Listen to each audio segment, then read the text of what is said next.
যাবো বন্ডি শিখার উদ্যোগে তিলোত্তমার বিচার চেয়ে কলেজ স্ট্রিট থেকে শ্যামবাজার পর্যন্ত একটি অঙ্গীকার যাত্রার আয়োজন করা হয়।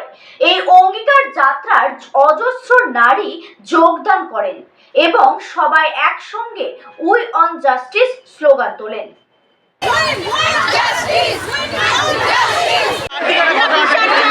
এই শান্তি আর বিচারের জন্যই আমরা পথে নেমেছি। আমরা সবার বাচ্চাদের সুরক্ষিত চাই, আর কিছুই নয়। আমাদের দাবি এইটুকু। নারকীয় ঘটনা হয়েছে গত 9ই আগস্ট, তার প্রতিবাদে আমাদের গোটা রাজ্য, গোটা দেশ এবং দেশের বাইরেও তার প্রতিবাদে মানুষ সচেতন হয়েছেন, প্রতিবাদে মুখর হয়েছেন। সেই প্রতিবাদের ফল হিসেবে আমরা দেখেছি গত 14 তারিখ রাতে গোটা বাংলার মহিলাদের জাগ্রত বিবেক সেদিন রাস্তায় নেমেছিল এবং তারই ধারাবাহিকতায় আজ আমরা মহিলাদের ডাকে কাজী নজরুল ইসলামের মৃত্যুদিনে আজ আমরা অঙ্গীকার যাত্রার শপথ নিচ্ছি এবং আমরা এই প্রতিবাদে সামিল হয়েছি। আমরা আরজিকরের এই ঘটনার বিচার চাই, দোষীদের উপযুক্ত শাস্তি চাই এবং আমাদের দাবি এমন কঠোরতম শাস্তি হবে যাতে এই বাংলায় এই ঘটনা আর দ্বিতীয়বার ঘটতে না পারে। এই দাবি নিয়েই আজ আমাদের এই অঙ্গীকার যাত্রা কলেজ স্কয়ারের বিদ্যাসাগর মূর্তি থেকে শুরু হয়েছিল। এই শ্যামবাজারের নেতাজির মূর্তিতে এসে আমরা সমবেত হয়েছি। এখানে আমাদের পদযাত্রা শেষ হচ্ছে।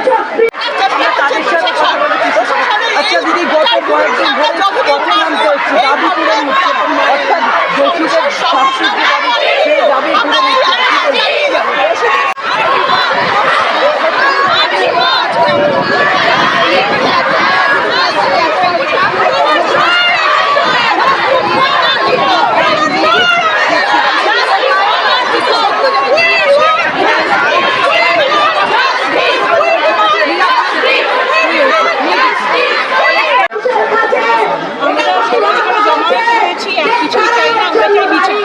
আমরা জাত জানি না, ধর্ম মানি না, সোশ্যাল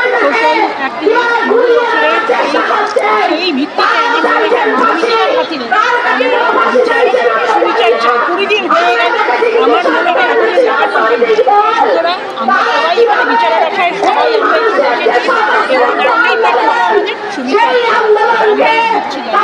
যতদিন আন্দোলন করতে হবে রাস্তায় বসে আমরা সুবিচার, আমরা আমাদের জেদ রেখে আমরা প্রতিনিয়ত আন্দোলন